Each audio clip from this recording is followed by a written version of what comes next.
I just really encourage you to think about social media. And I also encourage you to realize that diverse audiences use social media very differently than majority audiences, and diverse audiences, the population uses social media very differently than we as marketers do.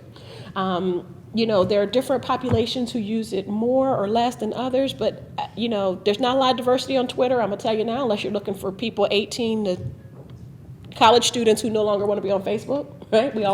We know that crew, but there's not a lot of diversity there, and there's not a lot of diversity outside of the circles within Facebook, because a lot of us are connected to people that we know. We don't connect to everybody. So if you want to be active and successful on some of those mediums with diverse audiences, you have to have people in your crew who are connected to those diverse populations. Or you just have to buy advertising, one or the other. But so many of us have business pages and all these other kinds of things where the only people on the page are our friends and our family and every person that we could twist to put, to be a friend of that page. And I can't wait until the app comes out that tells us how many people are hiding that. Right? I'm sure there's an app out already, I just don't even know about it. So realistically, how many times are you a favorite? Or how many times outside of your circle are you, listed? Or any of those other things? That's the goal, that's where we want to get to. When you're marketing to anyone, I think a lot of times we have the tendency to say, well, this group supports this issue, or this group is, Martin Luther King Day is important, or African American month, or Hispanic month. And a lot of times when corporations are just coming on board for the day or the month, it doesn't feel genuine. Of course, it's important and appreciated, but I think in order to really penetrate within a community, you have to be there 365 days of the year and not just on the days. And the question is how you do that. And I think that that's a tricky question. But one of the ways that I think you can approach it, which is how you market to anyone, is first define what your goal is. Second, define who are you trying to target. And then instead of just saying this is the issue they care about, really try to understand who the person is. What is their day-to-day life about? What are their worries and their fears, their hopes and their dreams?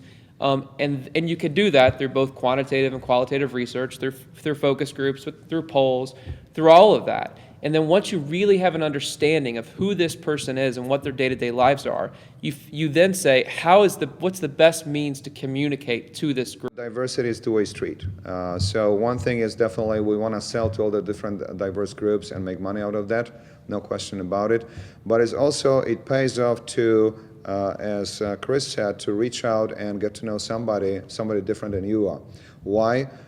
Because it creates a better environment here. How it pays out, for example, Cincinnati was able to reach out and get several conventions because it was able to convince the people from those organizations, and I'll mention in a second which they are, that Cincinnati is diverse city, that Cincinnati supports diversity, and when the people come over here, they will feel comfortable in the city. So Cincinnati benefits from the image which we create over here, that Cincinnati is progressive city, there's becoming cosmopolitan city, there's diverse city, which values diversity, and when the people come over here who are not Anglo-Saxons, that they will feel comfortable in the city, they will feel welcome. I can only encourage you to have a plan for social media, have a strategy for social media, and really ask yourself why somebody should follow you or your organization or your cause or your event. Two things. While diversity is everything, it can be something very specific. And then second, don't be afraid to have conversations with people that are different than you.